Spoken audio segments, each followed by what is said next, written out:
What up, what up, what up, what up, what's up? Happy Friday. Happy Friday. It is now that time, one of my other favorite times of the year, which gives me so many ulcers, but so much drama. It is actually now NBA playoff time here. 40 days and 40 nights of NBA playoff action from Sunday to Sunday. We know what it's talking about. We got the matchup. The matchups aren't written in stone as of yet, but they probably will be written as of tonight with the Miami Heat and Chicago Bulls, and also we have the Sacramento Kings and the New Orleans Pelicans. Once again, I am Casey, the Clippers fan, in the basement with Next Step and K, half of the great podcast duo. Next Step, he's actually busy tending to work and family. Definitely love you, bro. Can't wait to have you back on so we can talk this playoff talk and whatnot. Because I'm sure you're ready, and I'm sure you're ready for all the Philadelphia fans out there.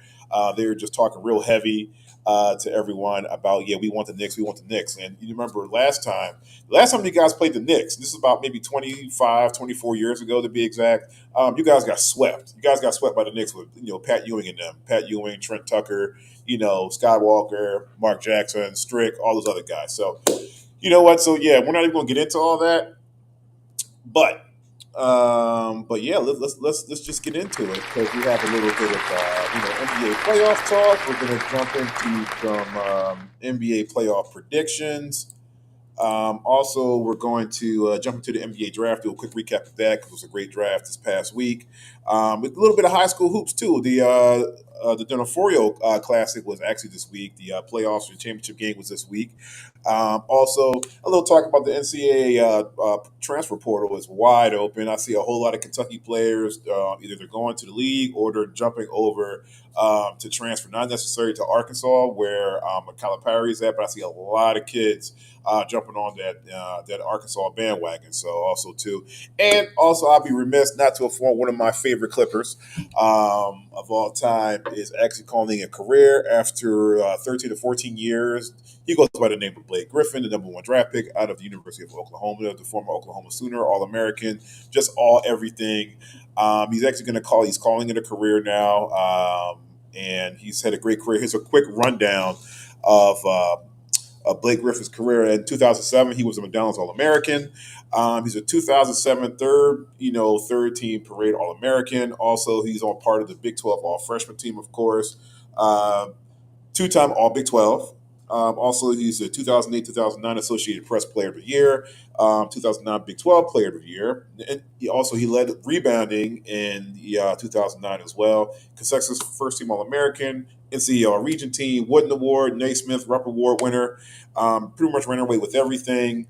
College slam dunk champ, of course. Then after that, after a very storied career at University of Oklahoma, he also had his number, I believe it was 23, that was retired for Oklahoma. And I think the only other players that were retired to Oklahoma is, let's see, Wayman Tisdale? I'm going to say, I think it's Wayman Tisdale. With that, he became the first overall pick in the 2009 NBA draft by my Los Angeles Clippers. Then he was to the All Rookie team. Then he was Rookie of the Year, Slam Dunk champ, of course, jumping over to Kia.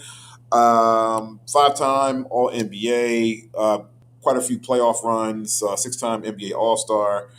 Played for the Clippers, Detroit Pistons, Nets, and the Boston Celtics. Thank you, Blake Griffin, for your service.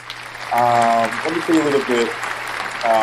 When I first saw Blake Griffin, when I first saw him in college, I remember they went to the Elite Eight. I believe at that time they were coached by Jeff Cable. Jeff Cable was making his run through the coaching ranks. Coaching at different places: Old Dominion, Oklahoma. I think now he's at Pittsburgh. He was on the bench of Duke. Of course, we all know him. I like Jeff Cable. He's actually one of my other players that actually liked that Duke, besides like Elton Brand, Trajan Langdon, Chris Collins, all those other guys. But yeah, I remember seeing him as a freshman and just doing work. I mean, high flying, super duper athletic. Come from a great family. I know his brother played for University of Oklahoma. I know his dad and his mom. They were like all everything at Oklahoma. I'm not sure if they went to Oklahoma, but I think they were like in that state. I think they were like all everything in the state of Oklahoma. Just great athletes. Also, then I seen him the next year. This is when Steph Curry came into play. Steph Curry, I believe against that game, I think they still show it every now and then. When March Madness comes out, with the draft picks, I think they're probably going to show something this year. I believe it was Curry versus Griffin. That was pretty much the main thing. This is like the year that Steph, this is like his third year at Davidson. I believe Steph had like maybe 40 something that game. Blake had like maybe 35 and 20 or something like that. He had like a monster game. Or 28 and 20 or something like that. I don't mean to swell his stats up and whatnot. But yeah, definitely it wasn't like in the 20 rebound, plateau. So, and that's elite on any level. 20 points is elite, but getting 20 rebounds, that's even more elite because that means you're just going to the board, you're just eating the glass, that's what we need this in this day and age. Also, then he became the number one pick. At that time, the Clippers weren't that good. I believe they still had Baron Davis. They still had like Al Thornton, a couple other guys coming in off of trades, things of that sort. At the time, I believe DeAndre Jordan was playing with him as well. It was just like, it was a mash pit. To be honest with you, it was pretty much like a dumpster fire for a couple years. Then we new, not new management, but we got some new coaching. Got back in the playoff fold with a couple trades, with the addition of Chris Paul. Then we had that big three. We had Chris Paul, Blake Griffin, DeAndre Jordan, aka Lob City. But I really don't want to give that moniker to the Clippers for Lob City because I think the original Lob City was like Seattle Supersonics with, Gary Payton and Sean Kemp. Shout out to the Rain Man. Shout out to the Glove. But yeah, just over the course of time, I think like the Clippers, to me, like during those times when everybody wanted to be a Clipper fan, I think I don't know if we were snake bitten, but I think we were pretty much like the best team that never made it. Because we were so talented from like 1 through 13, even our bench mob, you know, coming off the bench would give you every bit of like, 15 to, 30 points, with the help of like Austin Rivers, Randy Foy, also, Jamal Crawford, we just had the bomb squad. Shout out to JJ Redick. JJ Redick's another person who was, also, you know, he was also a credit to our success as well. It's just, I don't know what it was. I think we were just like snake bitten. Like once we got there to the playoffs, like the first year, totally get it. First year we get in, we're bright eyed, bushy tailed. I'm trying to figure out who did we beat the first time. First year we beat the Grizzlies. Beat the Grizzlies the first year. I think we beat them in six. Then after that we got swept by San Antonio. Second year, we got knocked off in the first round by I'm gonna say the Grizzlies again. This time the Grizzlies had our number. Third time we went to the playoffs. We went to playoffs like almost like 6, 7, 8 times in a row, and we just kept getting knocked off in the first round until we got a chance to play against until after. I think it was after Donald Sterling's exit, we started making progress. But I think it was too late. And eventually, they blew up the team, and then everybody started just getting traded and stuff like that. But I definitely have to, credit Blake Griffin, Chris Paul, more or less Blake Griffin because he actually stayed, with the team the longest before we could blow the team up. But thank you, Blake Griffin. Thank you for a great 14 years, even though. You only played with us for about like maybe almost, I'm going to say about 9 years. I'm saying you played with us, but you gave us 19 points. Like you actually gave us more than 19 points as a Clipper. As a Clipper, you gave us almost like 20 something odd points, maybe 10 rebounds. But his career average is 19 points, 8 rebounds, 4 assists, point 8 steals, point 4 blocks. But every year he's gotten better at whatever position. Before he was always doing it as a dunker. Then he started getting like a mid range and even a 3-point shot. Got better defensively. Also got better on the boards. Got better, just picking the ball up, running, rim running as he's usually doing. So yeah. So my question is, could this be the first LA Clippers jersey? Once once the Intuit Dome in Los Angeles, once that's finished, I think this should probably be one of the first jerseys to be retired in the new Intuit Dome, because without Blake Griffin, we wouldn't have what we have now in regards into the playoffs. So we're going to talk a little bit more about the playoffs too, because a lot of people are down in my Clippers in the first round. Hopefully. I've been looking at the injury transactions and everything like that. They're saying that Kawhi is going to be out the first game, but I think Kawhi is going to play the first game. So shout out to everybody out there who's listening. Shout out to the Black Psychologist Podcast, SB Talk Sports, Best of Seven Podcast, Get Your Bars Up Media Podcast. Shout out to you guys. Haven't seen you guys in a minute, but we're back. But I have a little bit of trust in my Clippers, but we'll talk more on that later. On next to the WNBA Draft. Of course, the WNBA Draft was full of talent this year. I'm going to go over the first. I'm going to go over the first round. You can always check different media outlets to get the actual 3 rounds of the WNBA Draft. Going first, of course. No question. The Indiana Fever select Caitlin Clark out of Iowa. The second overall pick will be from the Los Angeles Sparks, would be Cameron Brink from Stanford. Shout out. The Chicago Sky, they pick Camila Cardoso, number 3, third overall pick from South Carolina. Number 4, the Los Angeles Sparks select Rakia Jackson from Tennessee. The Dallas Wings select J.C. Sheldon from Ohio State for the 5th pick. The Washington Mystics get Aaliyah Edwards at UConn. Definitely great pickup. I was watching her pretty much all this year and definitely through the tournament. Definitely a great game. Definitely shout out to UConn. Shout out to the Washington Mystics. She might be, a lot of people were like kind of comparing her to like a shorter version or, a shorter, faster version of Shamik Holdsclaw, just by a smidge. The Dallas Wings. Oh, excuse me. The number 8. Whoa, wow. Excuse me. The number. I'd be remiss if I don't say her name. The number 7 overall pick for the Chicago Sky goes to Angel Reese from LSU. We all know what's going to happen with that. That's going to be a great team up with her and Cardoso in Chicago. Definitely great 1-2 punch in there. I can't wait to see what they're going to do. They're definitely going to add some more eyes to the WNBA. So, for all my basketball savants out there, all my basketball fans, please support the WNBA. Please watch WNBA basketball. You definitely don't want to miss it. Hopefully, the WNBA can actually get a team to come here to Philadelphia or Jersey or even Delaware, like maybe like the tri-state area. The 8th overall pick, the Minnesota Lynx picked up Elisa Pili from Utah. Definitely, she had a great year in the Pac-12.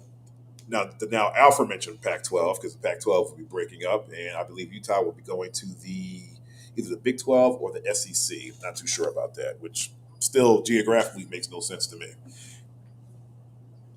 Utah is nowhere near in the southeast. Southwest, maybe, but more northwest to me. Connecticut Sun, the Dallas Wings select Carla Leak from France as a 9th overall pick.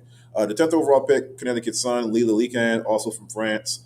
New York Liberty select Marquisha Davis from Ole Miss for the 11th pick. And for the 12th pick, the Atlanta Dream select Nadia Pooch from Australia.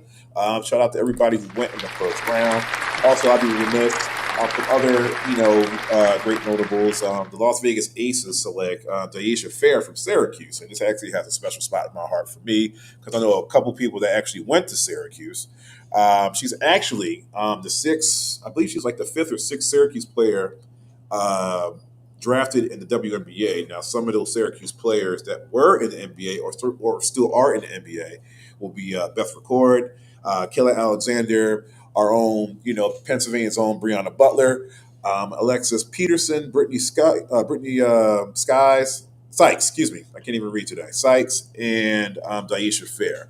Now, I wonder if Daisha Fair just got selected. I wonder if she's related to CJ Fair, who also went to Syracuse. Let me know about everybody out there. But definitely congratulations to everybody who got into the WNBA draft. This has definitely been one of the better, more talent-laden classes that the WNBA has seen, and I know they're gonna do us proud. Like with their talent, they're gonna show off their talent and everything. So yeah, but definitely best of luck. I can't wait, especially the Chicago Sky. Definitely can't wait to see them come further east. Hopefully, I get a chance to actually see them play against the New York Liberty up in the Garden. Definitely don't want to miss it. They're probably definitely going to sell out some seats there. So definitely good luck and congratulations. High school hoops over this week. The Dono Frio Classic was this week. I didn't get a chance to actually see it in person, but I was actually keeping tabs of it, like on live stream. The championship game, Positive Image Blue and Team Awesome played. Positive Image Blue, great game all the way through, but they just didn't have enough firepower. They actually lost by 10, 94 to 104. Shout out to the Childs family. Julian Childs had 13 points. Also, he was on, I believe he went honorable mention. I think the way he was playing, I think he should have made the tournament team, but he still got honorable mention, which is still good. Also, he got the Team Sportsmanship Award. Abdulrahman Kalabi had 27 points for Positive Image Blue, and Fazi Oshadi also had 16 points. So shout out to those guys. I think all those guys played together, so I think they might be playing in the tournament that's coming up in Pittsburgh. Too. So definitely, guys, good luck. When your Pittsburgh go ball out, make it proud from Philadelphia. Um, Now we're getting to it here. Probably for the last part of the last leg of the broadcast, we're going to jump into some playoff talk. So um, let's get into it. We're going to start with the Western Conference in the first round. This is just first round predictions. For me, you don't have to agree with them because a lot of people are pretty much going to go against my predictions anyway. I know. Shout out to L. Shout out to Mont and everybody. People every time I make a prediction, it always goes opposite. So should I say Mavs in seven or should I say Clippers in seven? But the first round matchup is going to be for Western Conference, a number one seed Oklahoma City Thunder versus the Kings and or the Pelicans for the eighth seed.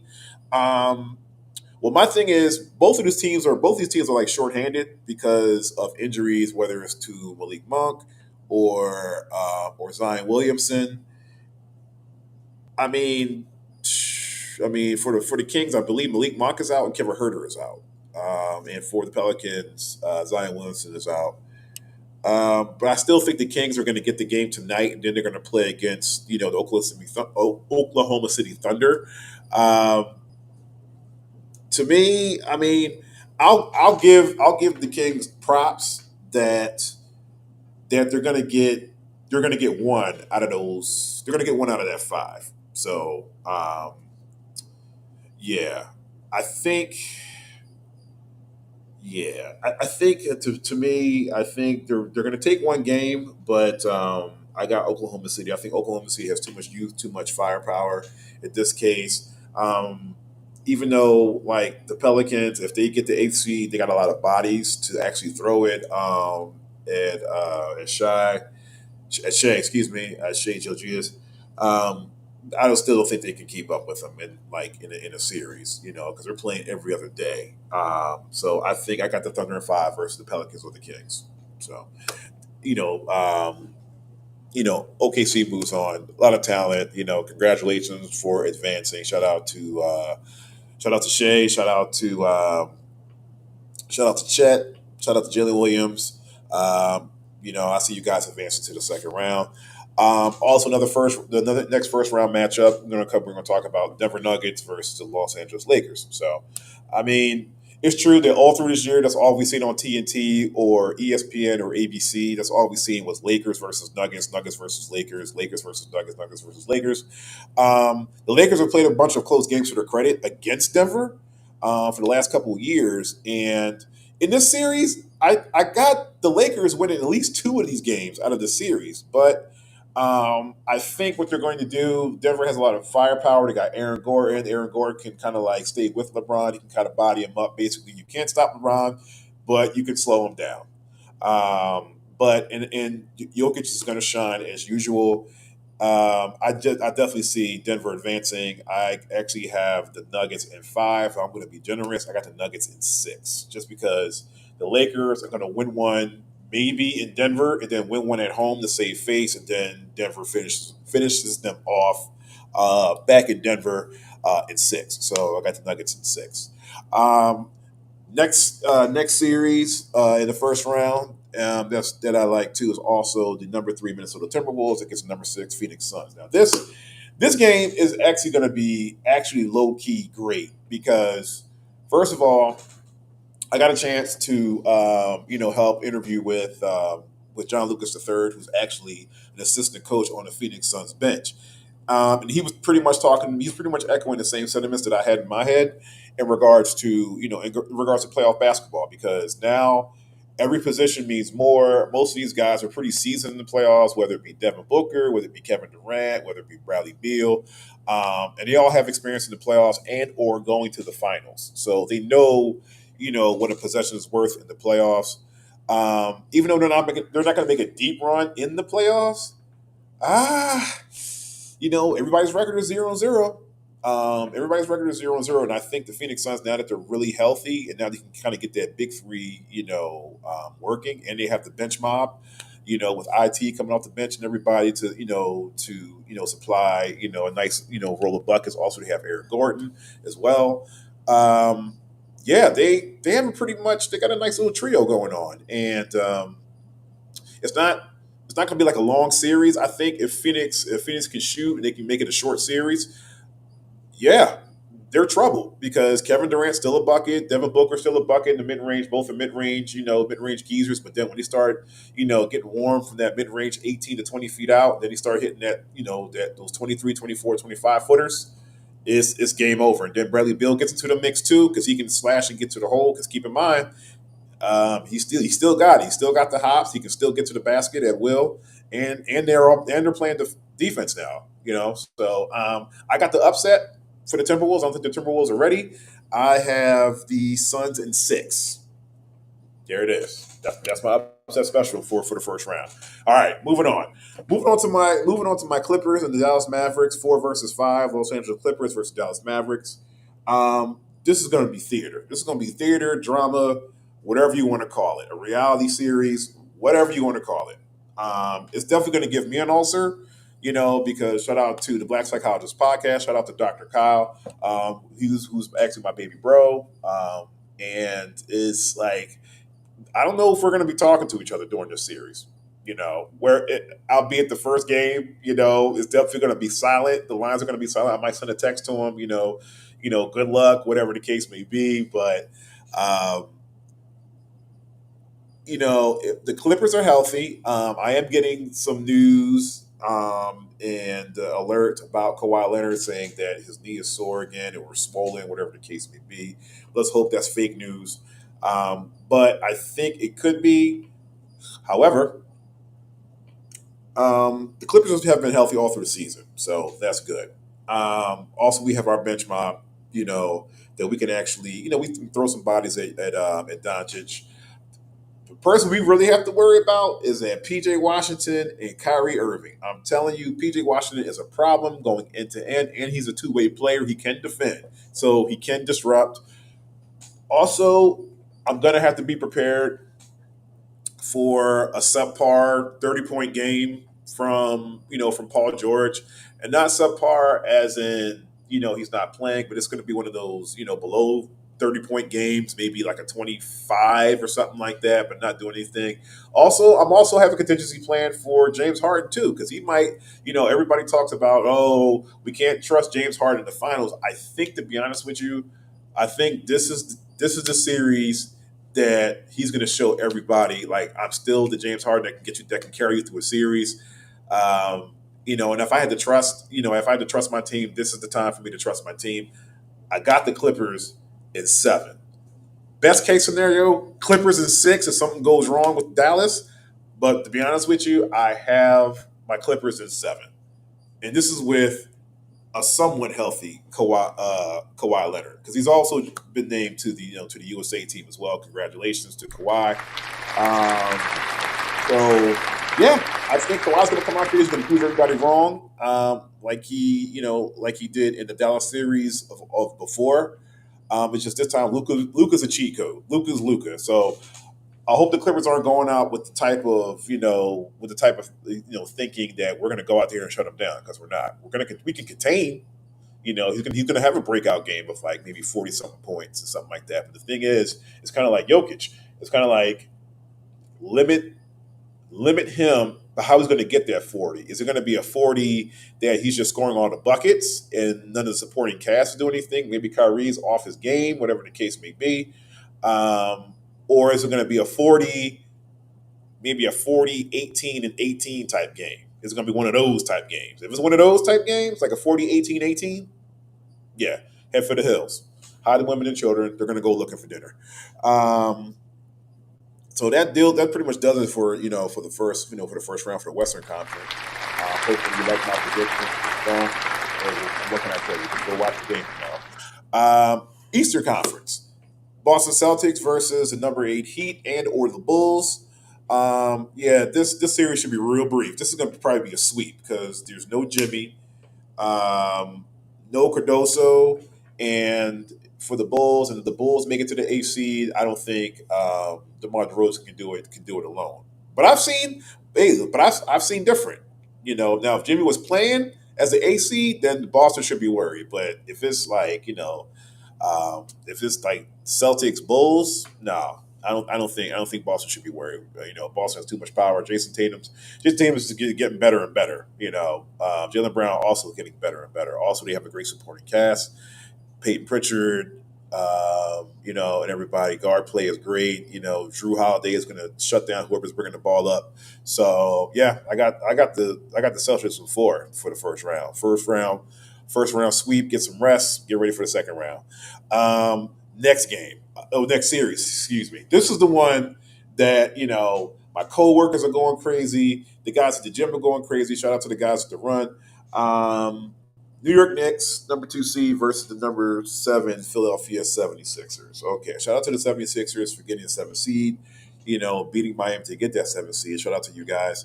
But yeah, Philadelphia fans, this is fool's gold.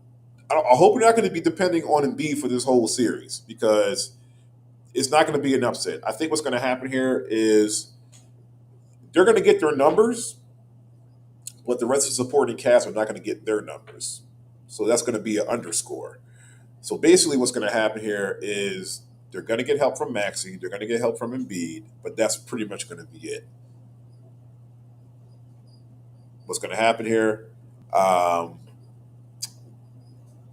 Philadelphia is going to win. They're going to steal one. Philadelphia is going to steal one in New York. They're also going to get one the game after when they come back to Philadelphia. But then New York pretty much takes care of business for the next 3 games, because they're going to win the first one, lose the next 2, then win the next 3. It's over. Knicks in 6. Yeah, I said it. Next series up, 3 seed Milwaukee Bucks versus Indiana Pacers, which is number 6 seed. This is tricky. This is real tricky because my brother and I, shout out to the Black Psychologist podcast, my brother and I, we were talking about the Milwaukee Bucks Indiana Pacers series. Giannis is not playing the first game, so this is perfect. This is perfect pickings for the Pacers to actually come in there and steal a win. And if need be, they mess around and get another win just because they got the first win, because they think they can do it. But I don't think it's going to go on like that. It's hard to pick them as an upset, but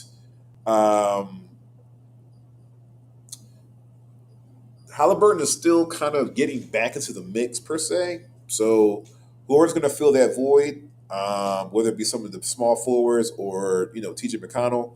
But what's really going to happen is Giannis is going to come back at some point, and then the Bucks will depend on the three-headed monster of Middleton, Lillard, and Antetokounmpo, and the Bucks will win. The Bucks will probably this could be one of those sleeper 7-game series, because how the heck did Indiana get 3 wins, and tie things up? How they do it? Indiana Pacers fans, they are loyal. I mean, so that's pretty much all they got to cheer for anyway over there, besides them and the Hoosiers. So so I got the Bucks. I got the Bucks in 7. Best case scenario, Bucks in 5. But really, to be honest with you, I would say Bucks in 7. Next series coming up, we have the Cleveland Cavaliers and the Orlando Magic. This is a 4 versus 5 matchup. This is going to be a sleeper. This is going to be a sleeper series. Um, ooh, ooh. This is when I was typing this out. I was looking at the lineups and everything. Like they're pretty much almost identical. They have guard play. They have a small forward. They have a shooting guard. You know, they got big men.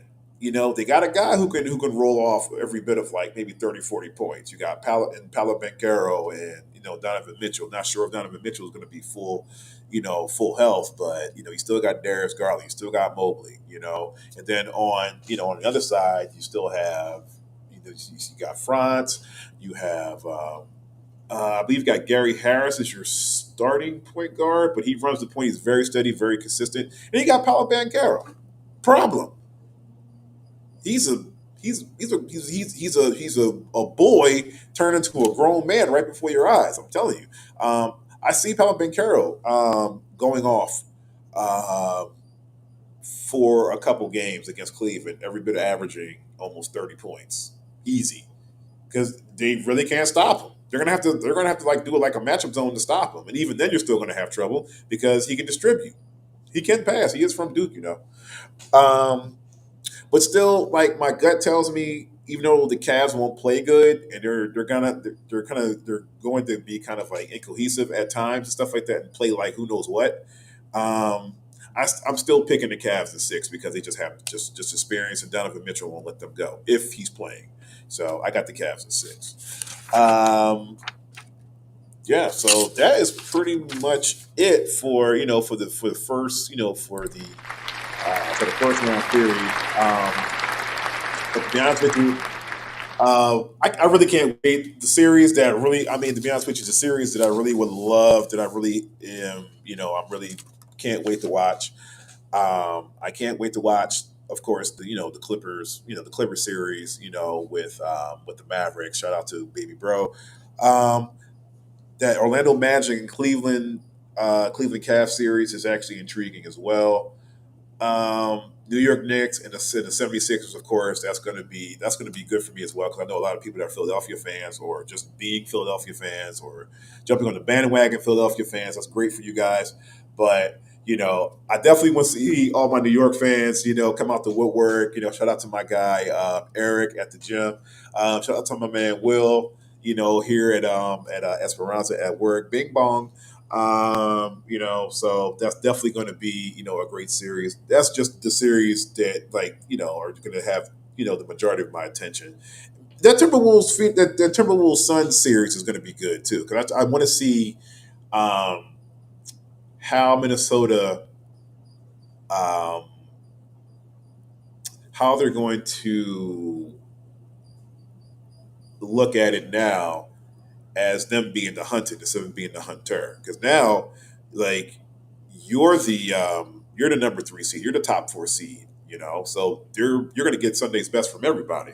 So I definitely want to see how that turns out. I also want to see how that mix up turns out with the big three with Beal, Booker, and Durant. I want to see how they acclimate, to Minnesota's Twin Towers, and the of course the ascending star of that they have in Anthony Edwards. So, yeah, definitely going to be a great series all around. Like I said, congratulations to all the draft picks for the WNBA. Congratulations to Jalen Childs. Shout out to him for a great playoff in the Donofrio Classic. Shout out to him. Definitely good luck in your tournament in Pittsburgh. Shout out to the Childs family. Shout out to the Wrecking Crew. And just getting ready to sign off for the weekend. Hopefully, I can hit you guys back probably maybe on Monday or Tuesday for a recap of all the games and everything like that. Also, I definitely want to say I'm going to a Know Your Numbers event at E9 Baptist, and definitely this is definitely important, especially for men of color, minorities, especially with like high blood pressure, diabetes, prostate cancer that's pretty much hereditary, and not just not everything all in my family, but just in everyone's family as a whole and everything like that. So definitely, it's a free event to come down there, get your numbers checked out, get your your blood work, your levels, just to make sure you know where you're at with your levels, your cholesterol, and everything like that. So take a look, see, ask questions. In regards, also they have things with mental health as well. And also they have some other, opportunities that you can take advantage of. And other than that, that's pretty much it. This is it for the weekend. Shout out to everybody. Shout out to Lara and everybody. Can't wait for you to get back and just get ready. Sit back, relax, get some popcorn, get your hoagies, your cheesesteaks, your ribs, and everything like that, and get ready for some great playoff basketball. This is Kay signing off. Number one Jets fan, number one Clippers fan. I'm praying. Hopefully, my Clippers can get through this thing. And this is the In the Basement podcast for Next Step with Kay. I am, of course, is Kay, the hopeful and hopeless Jets and Clippers fan. And I will see you after this weekend. Have a great playoff weekend, guys. Enjoy.